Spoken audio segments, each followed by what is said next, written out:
What's up mga Lodebos? Good day sa lahat. Chef Chris here, Boy Danggit. Okay, so today gawa tayo nito. Business idea na naman, business recipe na pwede nyong gamitin at pagkakitaan.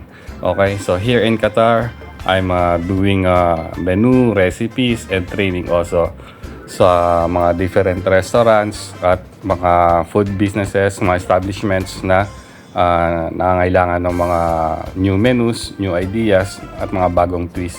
Okay, so yan yung trabaho natin dito. Kaya etong video na to, ibibigay ko lang sa inyo ng libre. Sa ibang mga client natin yan, syempre nagbabayad sila sa akin. So tulong ko na lang rin sa inyo, lalo na sa mga viewers natin, yung mga subscribers natin. Yan, gagawin natin to from scratch at para magkaroon rin kayo ng idea pag mag-open kayo ng business nyo. Okay? So, GG's, tara, start. Half cup to. So, lagay tayo.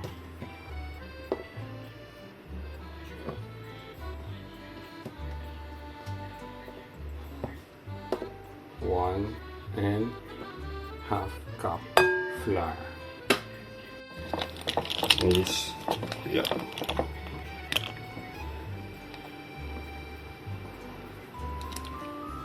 1 teaspoon sugar, 1 tablespoon salt, tansya, 1 teaspoon. Loha-loha, halo mo.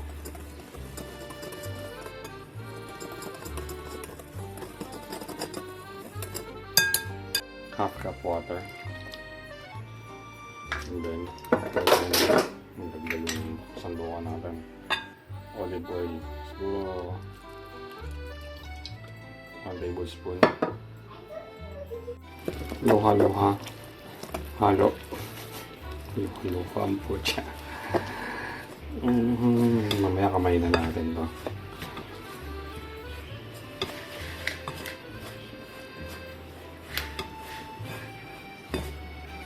Kamay ko na. Masan muna. Make sure malinis yung kamay nyo hanggang mag-release siya ng gluten. Okay?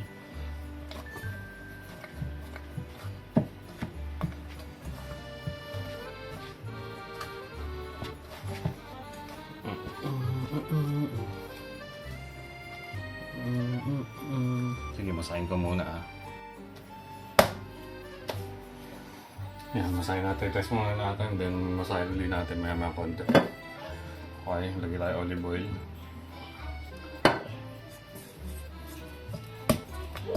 Yan, close muna natin ito, link yun.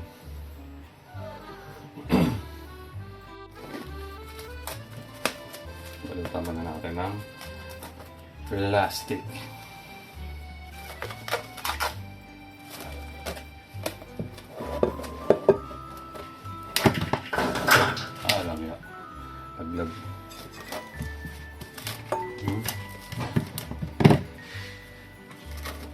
Make sure na walang pasok na air dito.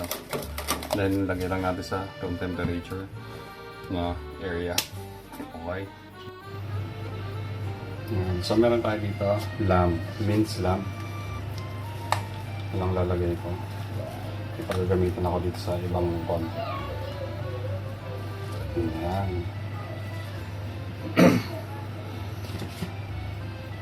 And then, we have here fresh coriander. Pag wala kayong coriander na fresh, kinchay. Tabi ko lang rin yung iba. May paggagamitan ako.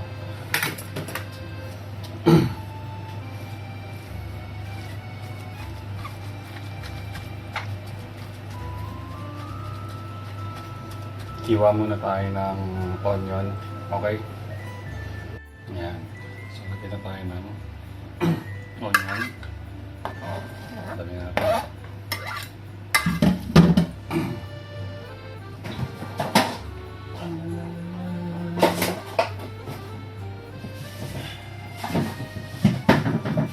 Tapos naalala nyo yung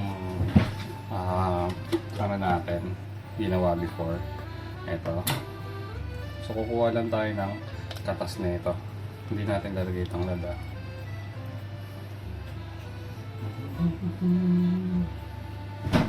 Siguro pigayin ko na lang.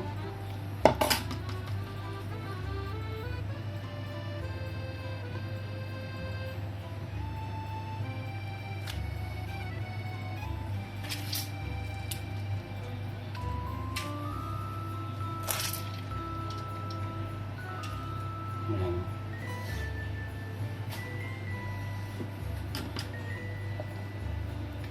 Hindi pa.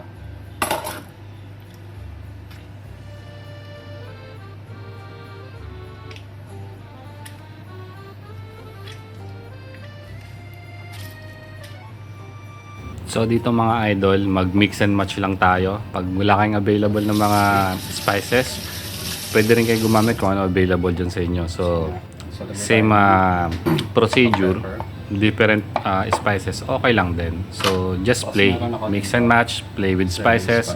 Alamin mo kung ano yung flavor profile ng mga spices na gagamitin mo. At okay rin naman yung kakalabasan. So good sa goods to. Okay? So sana nag-gets nyo yung binabagsak ko sa inyo na information. Dito pwede kang gumamit lang ng onion, garlic, ginger powder, any spices or any powder na pwede mong ihalo. Okay?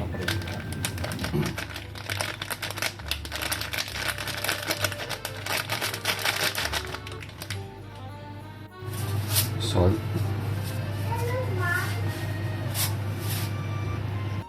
So, mix muna natin to. Okay, so roll tayo mga lodi. Etong mga, yung dough natin kanina, no? Dinibed lang natin siya sa 65 grams each. Up to you, kung gusto nyong mas malaki o mas maliit, wala ring issue doon. Okay? Niluluto ko, nangangamoy na kagad. Namamango na. Bango ng spice.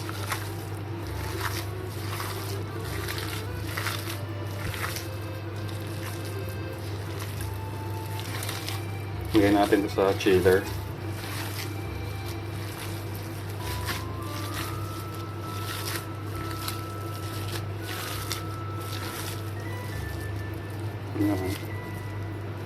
Kondo. So ito yung tupa natin, yung lamb. Mamaya try natin ito. Press muna natin. Okay. So dito mga lodi, makikita mo yung indication na naluluto na siya. So wala ko nilagay dito sa pans, just sa high temperature pan. You can also use this, cook this one in the oven kasi usually mga ginagamit nila yung mga pugon, no? So wala tayong pugon dito. You can also cook this one in air fryer kung gusto nyo. But ito, pinaka okay, isa pan na din. Kasi idaan mo na lang na mabilisan sa apoy para magkaroon siya ng mga burn spots. Okay. So yan, once na bumula yan, makita mo yan, maglulubo yan. Ibig sabihin may mainit na hangin na pumasok na dun sa loob. At yung mainit na hangin na yon, niluluto niya na rin yung loob ng tinapay. Okay? So magiging parang bola to, para magiging balon. Okay, so pag hindi naman siya lumobo ng ganyan, yung kalahati lang, okay lang yun, no issues doon. Kasi hindi baka na-press lang na maigi yung bread natin at hindi siya lumulobo ng ganyan. Okay? No issues doon kasi babalik na rin naman natin to eh. Tapos kung may open fire kayo, pwede nyo siyang idaan sa open fire ng at least siguro mga few seconds, no? Ayan. So yan, to luto na to. Very easy and simple lang. So ito yung ibang sample pa natin. So itong bread na to, common na to ginagamit dito sa Middle East. Lahat ng mga bansa dito like Saudi, Iraq, Iran, Afghanistan, Pakistan, sa India ginagamit rin nila to. Pero may mga ibang klaseng bread, no? So ito isa sa mga basic bread at ito talagang napakalumang recipe na to. Siguro ito rin yung isa sa mga recipe na kasama dun sa Bible, no? Na pinaghahatian na nila Jesucristo, 'di ba? Tsaka yung mga tao nung unang panahon. Ayan. So common na tong bread na to sa kanila. So sa atin sa Pinas sanay tayo sa rice. Dito sanay sila sa tinapay tsaka ulam. Okay. So ito, goods na goods to pang business mga idol. GG's to. O, sige. Yan, papakita ko na sa inyo yung process. Pag may mga questions kayo, iwan lang kayo sa comment section at sagutin natin yan isa-isa. Okay? Ayan, so hintayin lang natin siya. buo-buo yan. Diba?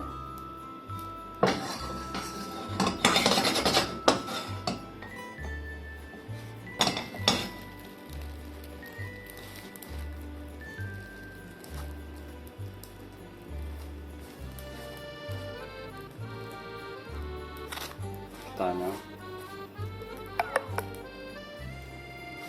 So, very easy and simple lang pang pilihan.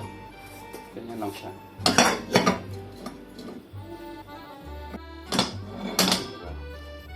Easy and simple. O, tayo nasurog na pala. It's alright. Yan, nalasa lang.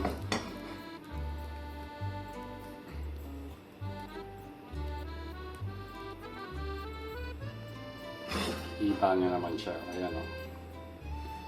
Nagkakaroon na ng mga bulutong.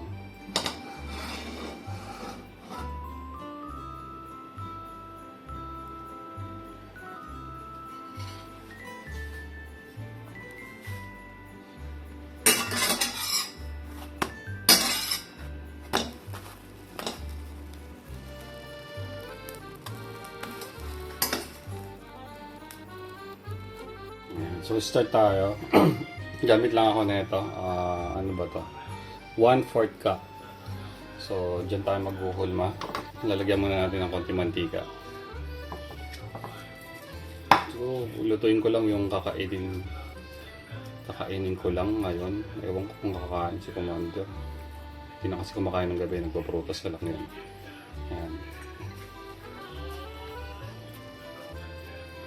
So setup na ito mga boss. Yan, bilogin nyo lang. Parang longganisa, no? So wala tayong nilagay dito na extender. Wala tayong nilagay na what do you call this one? Mga flour, wala.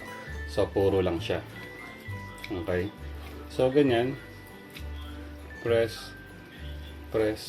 Yan. Okay na yan. Markahan mo na lang ng daliri. Ito, okay na to. So, lagyan natin sa lagayan. And then another one.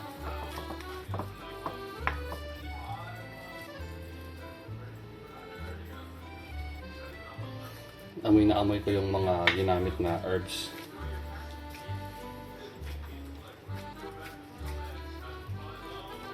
Okay na to.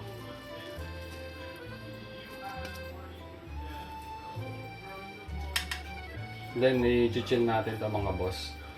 Lagay na, ipo-frozen natin ng siguro mga 30 minutes lang para ano siya, mag-tag na ito. Hindi basa-basa madudurog pag niluto. No? Kasi ang gagamitin natin is air fryer lang.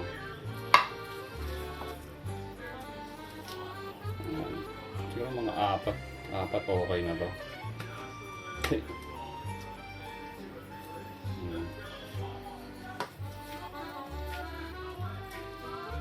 Okay.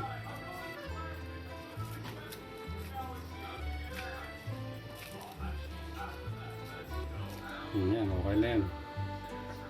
Yan, so ito na yung mga hinulma natin. No? Ito ginawa ko nilang bilog-bilog kasi di na magkasya sa lagayan.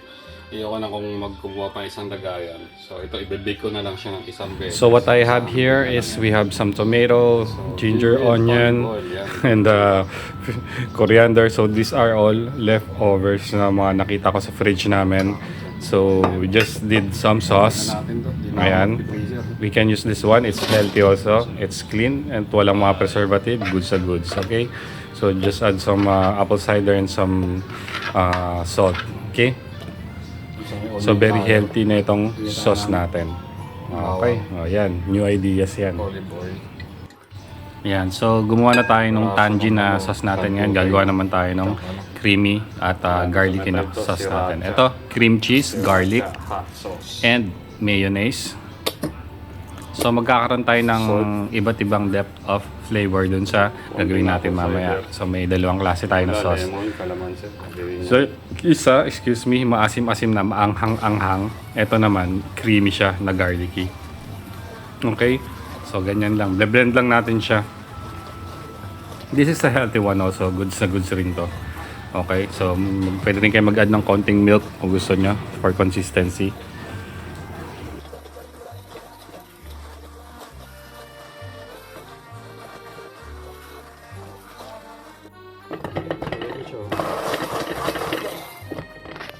Okay na to. Gasa na natin. Next, wang ba uli?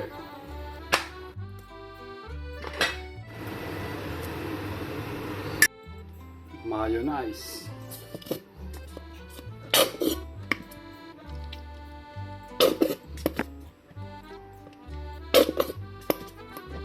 Hirap pipigay naman na ito. Konting olive oil. Blender ulit. Dali ng buhay.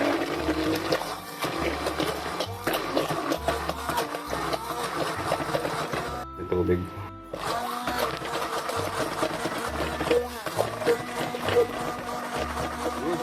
Ayan na. Ito na. Digis. Okay, we're done. So, lagyan na natin itong natin.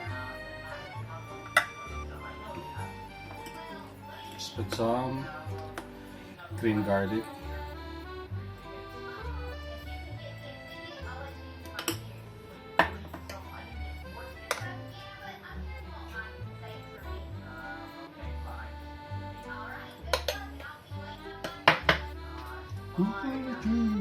Muna isa. Testing natin. Onion, icha. Teds.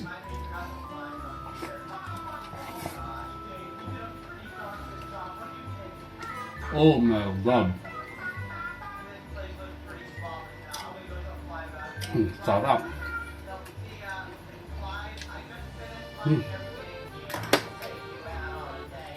Natin ito yung garlic na natin ngayong ginawa natin yung inventa sauce.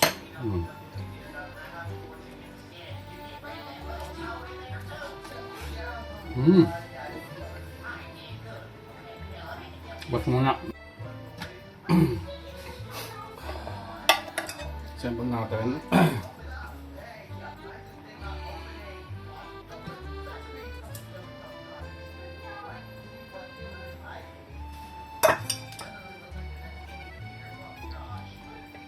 Isang ano lang, okay na. Isang peraso. Taki naman to eh. I-plate na lang natin.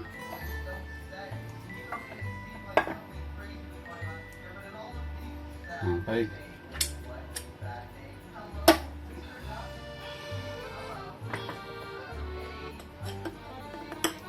Ito yung ginawa natin sauce kanina, no?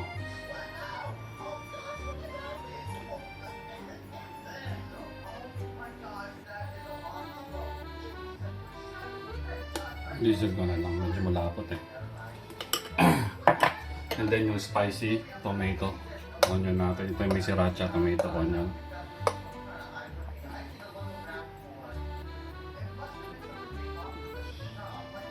Wala na akong greens dito sa bahay. So goods na yan, chicha na yan. Okay, so GG's, ang sarap ng kinain ko kanina. Oh my God. Boom! Yan ang ginawa natin, no? Sarap niyan. Lagyan ko na lang ng garlic chips sa inyo yung chili.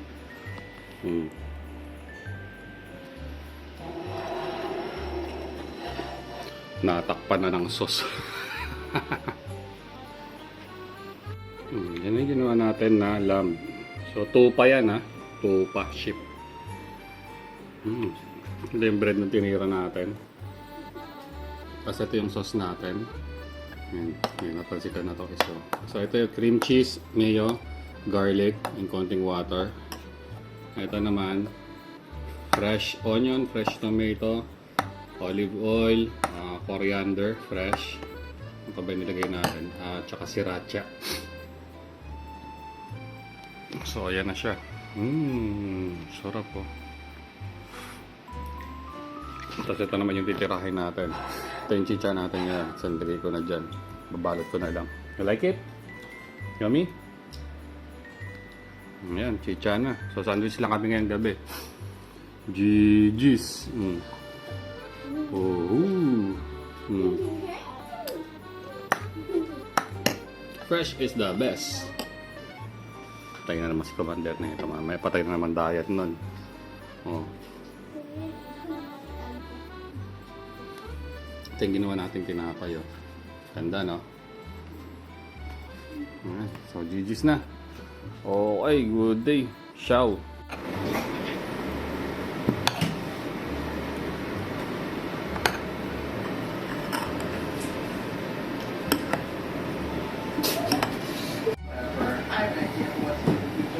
Yan, tikman na natin. Masyado ata marami yung dalawa. Tapos tanggalin na lang natin pa isa. Ayan. Ayan, oh. Nalagyan pa natin guys. Gusto yung medyo manghang. Ayan. Manghang to eh. Do you want more?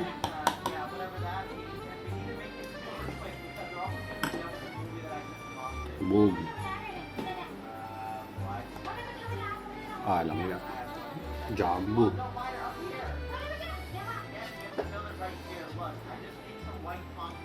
Ayan na.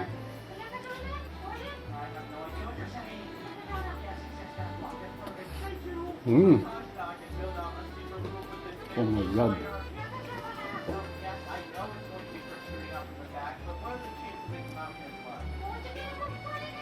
Kumakatas.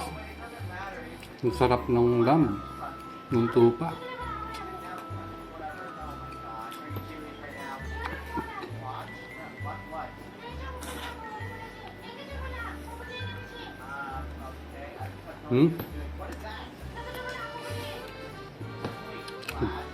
Ano? Ano? Pag ginagawa ko, kumakatas eh. Oh my God. Wala pang mga lettuce to ah.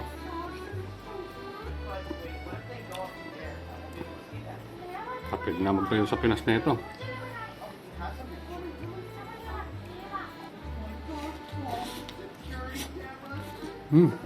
Harap.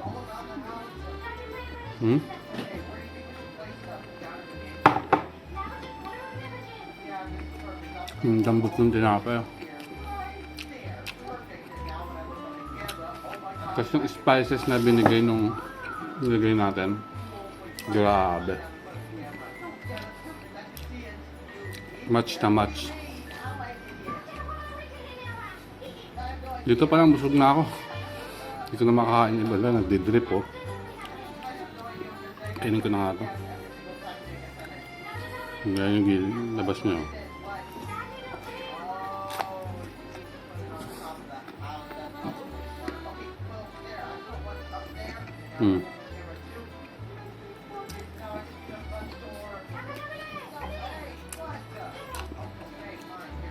Iba rin yung nabigay ng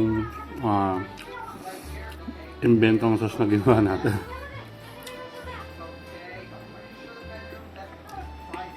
Ano ba yung garlicky na fresh tomato, fresh onion, ibang-iba yung ano. Subo ko na to, isang buo. Last na sauce pa. Hindi ko na makain yung iba. Sana may kasama dito, kamukbang. Wala eh. So Darwin. O yan. O yan, sana may natutunan naman kayo dito kay Boy Danggit. And kung may mga questions kayo mga idol. Sarap niyan. Lagyan ko na lang ng garlic chips sa inyo. At subukan natin sagutin isa-isa. And salamat sa mga sumporta sa channel natin. And good day sa lahat. God bless sa inyo. Thank you po sa pagla-like at pag-share. Okay, GG's. Bye-bye.